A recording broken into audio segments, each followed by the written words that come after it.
through the House on that basis. Sir Bernard. Thank you, Mr. Speaker.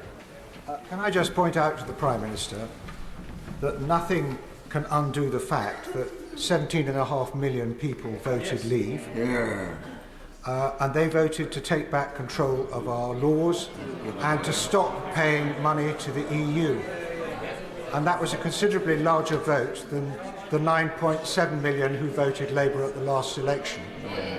And now he is submitting to EU regulations without any control, and he is giving money, starting to pay money back to the European Union. He's giving up control over our laws and restoring payments to the European Union. He will pay a bitter political price for this betrayal.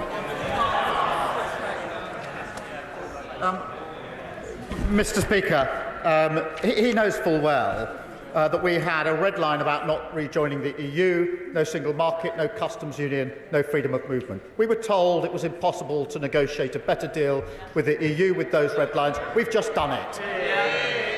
We've also showed that we are outside the EU because he will appreciate that having a deal with India and the US is inconsistent with membership of the EU. There could be no better evidence that we're not going back into the EU, nor are these negotiations on that basis. I know he understands that very, very well. I'm surprised at the way he puts his question. As for control of the borders, honestly, it went from quadrupling net migration after Brexit to nearly 1 million. That wasn't controlling our borders. It was a complete lack of control on the other side.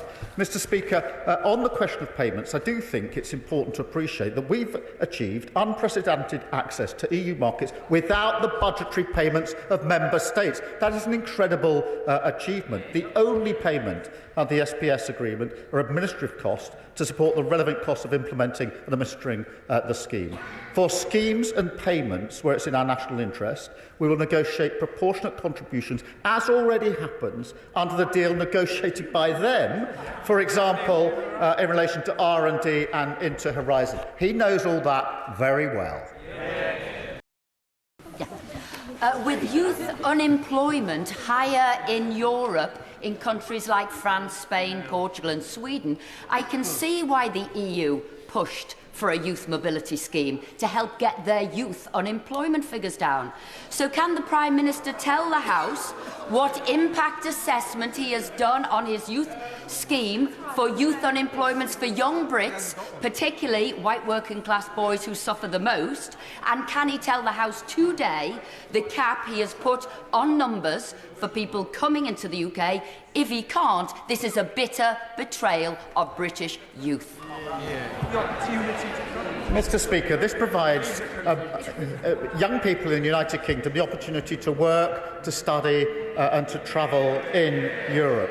It is going to be a capped scheme of limited duration and with visas, something, again, everybody said we couldn't negotiate. We have negotiated.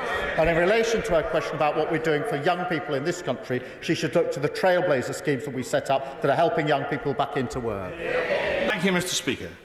The most pernicious part of this deal is dynamic alignment, by which we become an automatic rule taker from the European Union. Labour have been briefing journalists. We have an opt-out from that. I've read the document in detail. We don't. And besides, the ECJ is the ultimate arbiter in a dispute. It is, so the EU will always win. Why, Prime Minister, when the British people voted peacefully and democratically to leave the European Union, have you surrendered that right and made us a rule taker to the EU once again? I'd forgotten about some of the nonsense that's spouted. Just on the question of how the rules are made, they will go through a parliamentary process in this House. In this House. We are already aligned. We are in alignment. We are just not getting the benefit of it. This gives us the benefit which will be counted in the business, jobs and bills that we can deal with this. And in relation to an independent arbiter, there's independent arbitration where there's disputes in this agreement. look, they all know this. Every trade deal has an arbitration clause to deal with the settlement of disputes. All trade deals have that, including all the trade deals that they have negotiated.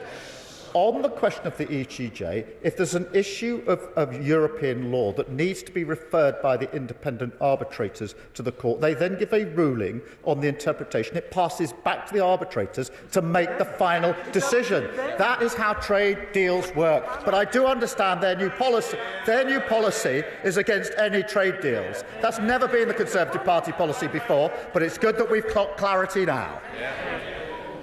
Richard Tice. Thank you, Mr. Speaker. In Boston and Skegness, my fishermen are furious that the Prime Minister has surrendered the fishing industry, and my constituents are furious that you've surrendered on freedom of movement and on rule-taking under the ECJ. But there is good news, Mr. Prime Minister. Do you accept that you've also surrendered the jobs of many of your backbench MPs at the next general election to reform? Well, I'll happily explain to his constituents the huge benefits of these deals measured in jobs that will be saved, jobs that can now thrive, bills that will come down. And it is really important for our economy that we have these deals. That is in the interest of his constituents. It's in the interest of the whole country. Gregor Boynton. Thank you, Mr. Speaker. When it comes to evaluating the merits of the deal... Thank you, Madam Deputy Speaker. Will the Prime Minister admit to the British people that this deal takes this country back under the jurisdiction of the European Court of Justice, which is now able once again to overrule our courts, surrendering our judicial sovereignty? No, I mean, that's just wrong under the agreement. There's an independent arbitration. It's the same... It's the same as the Windsor framework, which you negotiated.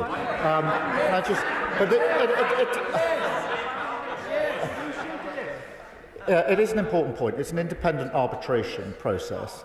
There's the same process for pretty well every trade deal that's struck, not just by us and other countries, but most other countries. In this particular case, if the independent arbitration needs reference on a point of law, it's referred to the ECJ, which then refers it back to the independent arbitrator to make a decision. So that's how it operates. Josh Dean.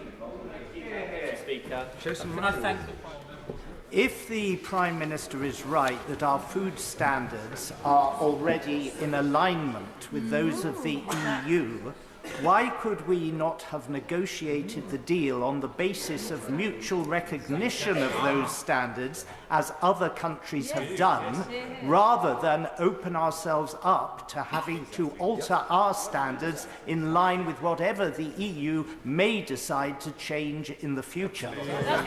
That's a very good question he should put to Boris Johnson. Dr. Scott Harper. Scott Harper. Thank you, Mr. Speaker.